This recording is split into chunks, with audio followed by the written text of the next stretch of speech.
Assalamualaikum students, in this video we will discuss the OSPs related to the neurology. ठीक है, तो चलिए start करते हैं with station number 1। Station number 1 में मैं आपको पिक्चर दिखा दूँ। This is the picture. इसके रिलेटेड ही हम आगे के क्वेश्चंस जो है ना देखेंगे। This is a spinal needle या फिर जो है ना आपको ये तो लंबर पंक्चर है, ये नीडल भी है। ठीक है, आपको दोनों चीज़ें आ सकती हैं। ठीक है, लेकिन दोनों में जो क्वेश्चंस होंगे कॉमन वो मैंने वहाँ पर लिख दिए हैं। ठीक है, ये दोनों पिक्चर्स आपको दे सकते हैं। ठीक है, सो इसी के रिलेटेड हम क्वेश्चंस करेंगे। आइडेंटिफाई कर लिया आपने, देन क्रॉस द लेयर्स। ये कौन कौन सी लेयर्स को ना क्रॉस करती है ये नीडल जब आप इंसर्ट करते हैं। एट क्रॉस सबसे पहले स्किन को क्रॉस करती है, देन जो ना सबक्यूटेनियस टिश्यू को क्रॉस करती है, and then supraspinous ligament, and then interspinous ligament, and then जो ना आपके पास क्या लिगामेंटम फ्लेवम होता है, एंड देन एक्स्ट्रा ड्यूरल जो ना आपके पास क्या स्पेस होती है, देन ड्यूरा होता है, देन अरेकोनॉइड होता है, देन सब अरेकोनॉइड स्पेस होती है। ठीक है, ये मैं बाद में ना लास्ट में ये पूरा पेज दिखा दूंगा, उसमें सारा पूरा ना मैं लिख दूंगा। ठीक है, देन सेकंड क्वेश्चन होगा आपके पास क्या, लेवल की बात करेंगे कि लेवल कहाँ पर आपने ना ये इंसर्ट करनी है।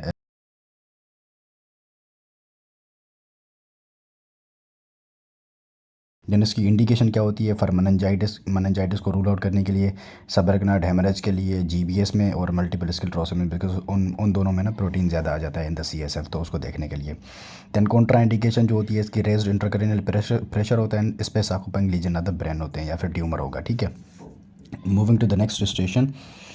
नेक्स्ट स्टेशन में हमारे पास क्या है, ये आपको ना एक ये पिक्चर दिखाएंगे। दिस इज़ द पिक्चर, और आपसे पूछेंगे कि ये क्या है। अब मैं आपको बता दूं कि इस सीटी को ना इंटरप्रेट कैसे करना है आपने। ठीक है, this is a plain non contrast CT showing the जो ना आपके पास क्या इनलार्ज्ड वेंट्रिकल्स बायलेटरली। ये क्या है, जो वेंट्रिकल्स हैं ये आपके पास क्या हैं, these are enlarged ventricle. This is not the normal one, this is the abnormal one. ठीक है, plain non contrast CT showing the enlarged bilaterally ventricle, particularly the third जो ना लेटरल वेंट्रिकल। ठीक है, लेटरल वेंट्रिकल है ये।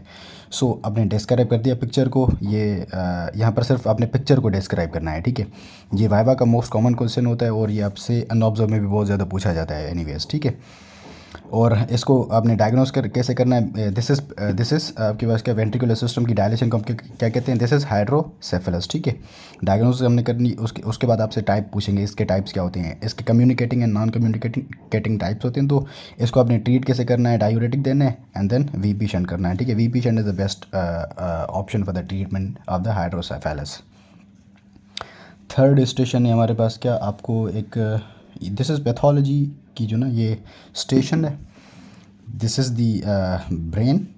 इसमें आप देख रहे हैं, अगर आप ये देखें, ये जो ना इसमें सल्कस हैं वो बिल्कुल वाइड हो गए हैं। ठीक है, और जो गायराएँ हैं वो श्रिंक होना शुरू हो गए हैं। ठीक है, दिस इज़ पर्टिकुलर दी अट्रॉफी, ये ब्रेन की अट्रॉफी हो गई है, एंड इट इज़ मोस्ट जो ना आपके पास क्या common most prone is the frontal lobe. This is the frontal lobe, ये फ्रंटल लोब में बहुत ज़्यादा हो गई है। ठीक है, this is the atrophy of the brain. Atrophy of the brain is the particular जो ना आपके पास क्या is the sign of the Alzheimer's disease. So यहाँ पर आपने डायग्नोसिस क्या करना है, इट इज़ अल्जाइमर डिजीज़। ठीक है, रिस्क फैक्टर क्या होते हैं अल्जाइमर डिजीज़ के, जेनेटिक होता है, एज होती है, हाइपरटेंशन होता है। ये तीन मैंने यहाँ पर मेंशन किए हैं। ठीक है, और भी हो सकते हैं। माइक्रोस्कोपिक फाइंडिंग इसमें आपको क्या मिलती है जो ना इसमें किसमें अल्जाइमर्स डिजीज़ में आपको न्यूरोफिब्रिलरी टैंगल्स मिलते हैं, एंड देन प्लाक लीजन मिलते हैं। ये दोनों चीज़ें आपको उसकी माइक्रोस्कोपिक फाइंडिंग में मिलती हैं।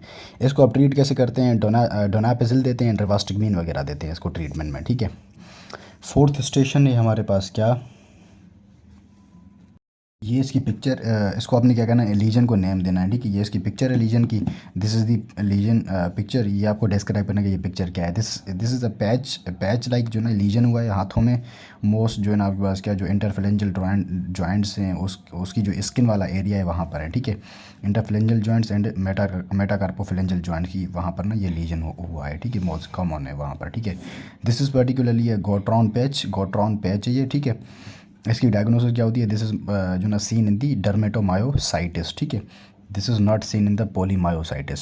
पोलीमायोसाइटिस is only the involvement of the muscles, and dermatomyositis there is involvement of the muscles in the skin as well. ठीक है, so this will be the diagnosis. इसकी क्या होगी, it is dermatomyositis. Define the polymyositis. आपका next question यही होगा, it is the muscular inflammation without skin involvement. ठीक है, then name the X-linked muscular dystrophies, Duchenne and Beckers are the X-linked muscular dystrophies। ठीक है, नेक्स्ट स्टेशन है हमारे पास क्या, पिक्चर को डायग्नोस करना है। पिक्चर में दिखा देता हूँ आपको। Yes, this is the picture. ये आपने डायग्नोस करी। यहाँ पर इसमें सिर्फ और सिर्फ आपको सिर्फ टोसिस नज़र आ रही है, ठीक है। आप न्यूरोलॉजी कर रहे हैं, सो न्यूरोलॉजी में एक ही आता है टॉपिक, और जो जिसमें टोसिस होती है मोस्टली इट इज़ जो आपके पास का myasthenia gravis. So it will be the myasthenia gravis. Diagnosis myasthenia gravis. इसकी डिफरेंशियल डायग्नोसिस में आपके पास क्या आएगा, लैम्बर्ट ईटन मायस्थीनिया सिंड्रोम आएगा। दूसरा इसमें बोचुलिनम आएगा, ठीक है। मैकेनिज्म ऑफ एक्शन, अच्छा, एंटीबॉडीज़ जो आपके पास क्या इसमें होती हैं मायस्थीनिया ग्रेविस में, सभी बच्चे ना यही लगा के आते हैं कि जो ना इसमें एंटीबॉडीज़ एंटी एसिटाइलकोलिन रिसेप्टर्स की होती हैं, ठीक है। आई एग्रीड विद दिस जो ना स्टेटमेंट, ठीक है, होती हैं। लेकिन अगर आपके पास क्वेश्चन में ना कभी कभार चेक करने के लिए ये भी कभी कभार पूछ लेते हैं कि एंटी एसिटाइलकोलिन रिसेप्टर के अलावा दूसरी कौन सी इसमें एंटीबॉडीज़ होती हैं, उसको हम बोलते हैं क्या, मस्क एंटीबॉडीज़। वो मस्क एंटीबॉडीज़ होती हैं, ये आपको पता होना चाहिए, ठीक है। एंटीबॉडीज़ में एंटी एसिटाइलकोलिन रिसेप्टर जो ना आपके पास का एंटीबॉडीज़ एंड मस्क एंटीबॉडीज़ होती हैं।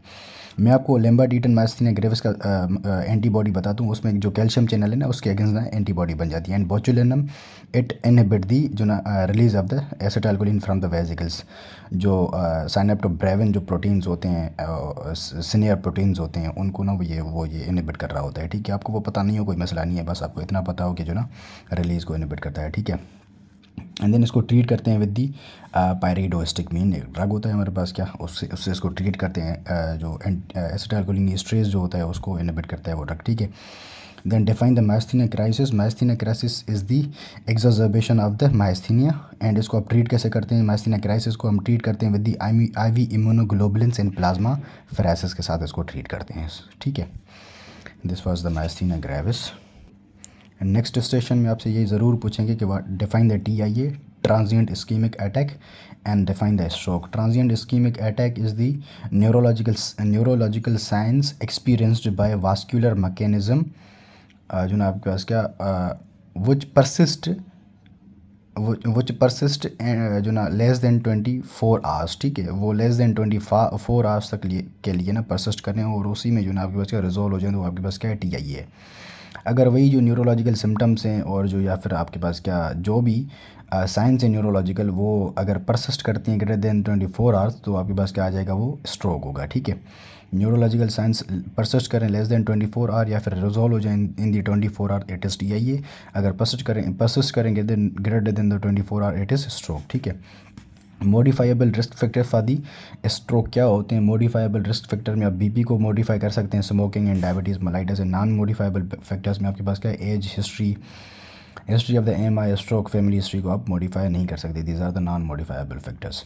इसको आप ट्रीट कैसे करते हैं, within the 4 hours of the stroke we give the TPA, tissue plasminogen activator. And then अगर 4 आवर्स से ज़्यादा टाइम हो गया तो हम we go with the aspirin, ठीक है, aspirin, heparin. And then we go with the statin as well. Statin भी देते हैं to reduce the plasma lipids. And then we finally we give the ACE inhibitors for the prophylaxis और the जो आपके पास का secondary attack due to the hypertension, ठीक है। नेक्स्ट है हमारे पास क्या, एक केस होगा जिसमें आपको मेनिंजाइटिस दी हुई होगी, ठीक है। मेनिंजाइटिस उसका पूरा केस होगा, आपने डायग्नोस करनी है। फीचर्स होंगे आपके पास क्या, जो क्या कहते हैं लैब्स होती हैं, उसमें जो भी फाइंडिंग्स होंगी, लाइक जो ना उसमें जो न्यूट्रोफिल काउंट होगा वो बहुत ज़्यादा होगा, ग्लूकोज भी कम होगा, तो वो क्या होगी, it is acute bacterial meningitis, ठीक है। Acute bacterial meningitis. Name the bacteria causing the meningitis in the neonates.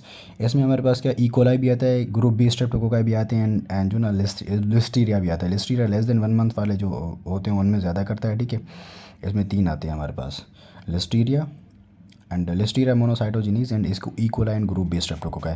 Causes other than the bacteria cryptococcus भी होता है, HSV भी होता है, ठीक है। Define encephalitis and meningoencephalitis. Encephalitis is the inflammation of the brain parenchyma, and meningoencephalitis it is the inflammation of the meninges and the brain parenchyma, ठीक है। नेक्स्ट स्टेशन है हमारे पास क्या, ये this is super important station. This is ये station आपसे viva में भी पूछा जाएगा, ये स्टेशन आपसे अनऑब्जर्व में भी पूछा जा सकता है, ठीक है। मैं आपको पिक्चर दिखा दूँ एक, अच्छा मैं ना दोनों को एक ही जो ना उसमें डिस्कस कर लेता हूँ, ठीक है।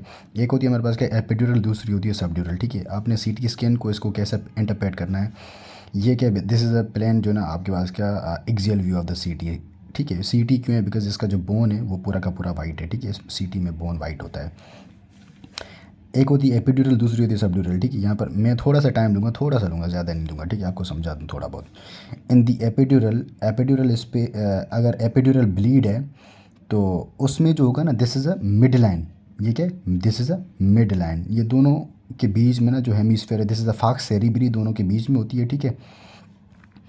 इसको हम मिड लाइन बोलते हैं, ठीक है। In epidural and subdural, first point, in epidural there is no mid line shift. अगर यहाँ पर हेमरेज है, this is a hyper density area, ये हेमरेज तो यहाँ पर है, यहाँ पर हेमाटोमा तो है, ठीक है।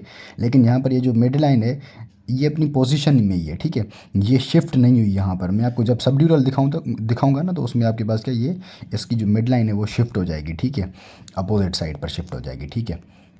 So this is the first differentiating point in the epidural and the subdural.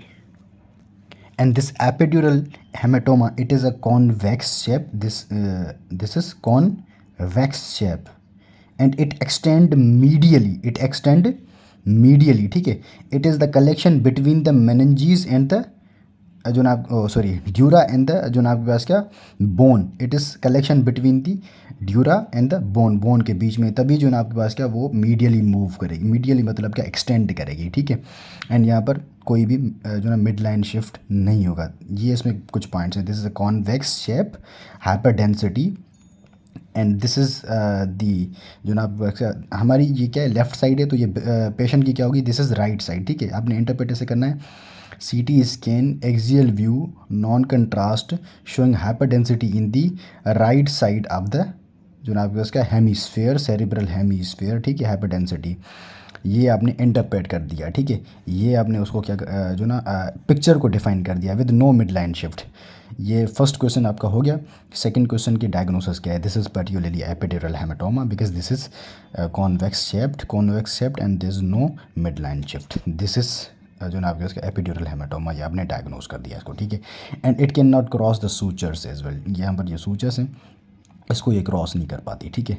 ये दूसरी जो ना ये यहाँ पर आपको दिख रहा है, ठीक है। This is out of the bone से जो ना ऊपर है, ठीक है। ये बोन से ऊपर वाला पोर्शन है। ये यहाँ पर कुछ भी हुआ है, ठीक है, या फिर वहाँ पर ब्लीड है या फिर कुछ भी है। आपको इससे कुछ भी लेना देना नहीं है, ठीक है। आपको बस सिर्फ इतना पता हो इसका, ठीक है। This is a second picture. इसमें सबड्यूरल हेमाटोमा दिया हुआ है, ये मैं आपको बताता हूँ कैसा है, ठीक है। ये this is acute one, this is chronic one. इसमें जो ना पूरी की पूरी जो ब्लीड है वो आपको ब्लैक नज़र आ रही है, ठीक है। यहाँ से ये देख रहे हैं, ये पूरा का पूरा portion. This is acute and acute को देखते हैं सबसे पहले हम। This is the acute haemorrhage, this is concave shape, this is concave shape, this is not convex shape, वो कॉन्वेक्स थी, ठीक है। एंड इसमें यहाँ पर ये देख रहे हैं, this is mid line.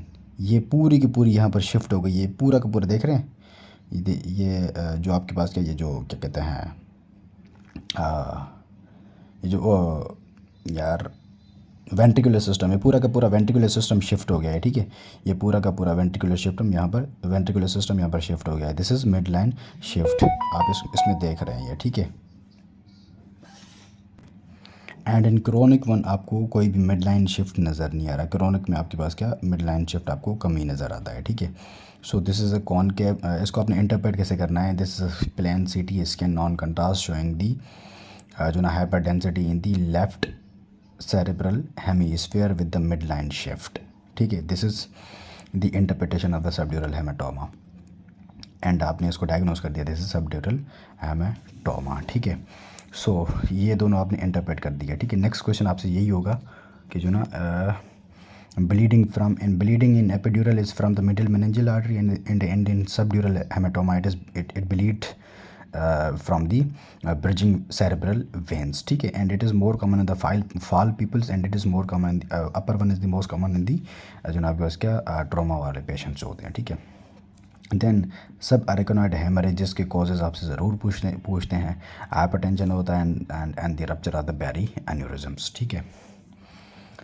So this is super important station, ये आपसे ज़रूर पूछी जाएगी है।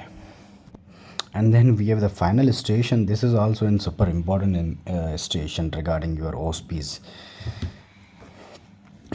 इसको भी आपने इंटरप्रेट करना होता है, ठीक है। This is the space occupying lesion and यहाँ पर ये देख रहे हैं, this is one space occupying lesion, this is also in space occupying lesion, ठीक है।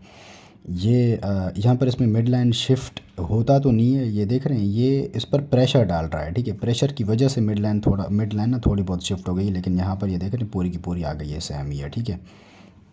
इसके प्रेशर की वजह से, because it is occupying the space, this is एक स्पेस ऑक्यूपाइंग लीजन, ठीक है। आपने इसको इंटरप्रेट कैसे करना है, आइडेंटिफाई को मैं बताता हूँ कैसे करना है। Identify, this is the bleed, ये इंट्राक्रेनियल ब्लीड है या फिर इंट्रा सेरेब्रल ब्लीड है। hypertension CT scan non-contrast showing the bleed in the showing the hypertensity in the this is right portion, so we this हमारा right है तो patient का क्या होगा, लेफ्ट होगा, सो it will be the left side, ठीक है। लेफ्ट साइडेड हाइपरटेंसिटी है तो ये पर्टिकुलरली ब्लीड होगा in the frontal lobe, this is in the occipital region in the some parietal portion of the parietal lobe, थोड़ा बहुत parietal भी एंड ऑसिपिटल रीजन में। इसमें देख रहे हैं यहाँ पर कोई भी मिड लाइन शिफ्ट नहीं है इसमें, ठीक है। So this is intracranial bleed. इसको आपने जो ना आपको आइडेंटिफाई कर दिया, इंटरप्रेट भी कर दिया एंड डायग्नोसिस भी मैंने बता दी, ठीक है। इसके जो ना इसके आपसे जो कॉजेज़ हैं वो ज़रूर आपसे इसके कॉजेज़ पूछे जाएंगे, ठीक है। इसके जो कॉजेज़ होते हैं वो मोस्टली हाइपरटेंशन होगा एंड एवी मेल फॉर्मेशन होगी and amyloid angiopathy, this is important thing, ये आपसे पूछ सकते हैं। अमाइलॉइड एंजियोपैथी भी आपसे पूछ सकते हैं एंड ट्यूमर्स भी हो सकते हैं, स्पेस ऑक्यूपाइंग लीजन है तो। सो इसके कॉजेज़ हो गए एंड देन इसकी वजह से जो इंट्राक्रेनियल प्रेशर बढ़ता है वो उससे आपसे क्वेश्चन पूछ सकते हैं कि उसकी जो ना आपसे तो एक तो साइन भी पूछ सकते हैं एंड उसकी जो साइन होती है पेप्लोइडीमा मिलेगा आपको, पेप्लोइडीमा, और उसके अलावा आपको ब्रेडिकार्डिया वगैरह मिलता है। सो वो आपसे पूछ सकते हैं इसको आपने ट्रीट कैसे करना है। रेस्ट ICP को आप इसको ट्रीट करते हैं with the mannitol infusion and सर को सबसे पहले तो सर को एलिवेट करेंगे एंड देन मैनिटोल इन्फ्यूजन देंगे and ventilator and sedative and ventriculo जो ना आपके पास क्या करेंगे, सेडेटिव देंगे और मैनिटोल देते हैं, ठीक है। दिस वॉज दी जो ना आपके पास क्या इंट्राक्रेनियल ब्लीड, ठीक है। मैं इसकी पिक्चर लगा दूंगा सारे के सारे की जो सॉल्ड है, सॉल्ड वाला मैं लगा दूंगा इसमें इस क्लास में, ठीक है।